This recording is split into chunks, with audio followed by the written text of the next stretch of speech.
Paying tuition fees using Canada Flywire is very easy to do. Today I'm gonna show you how to do it. You need to follow these steps.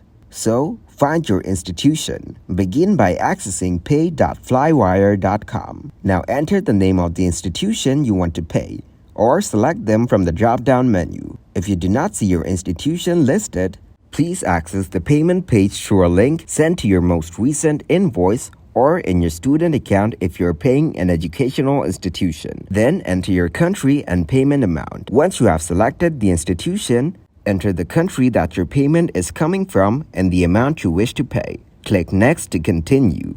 You will then see all of the payment methods that Flywire offers for payments from your country to your institution.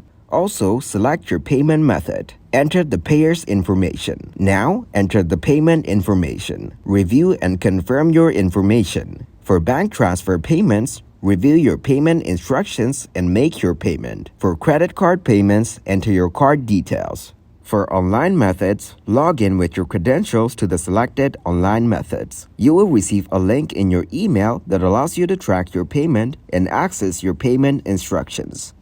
The status of your payment will be updated once your funds have been received by Flywire and delivered to your institution.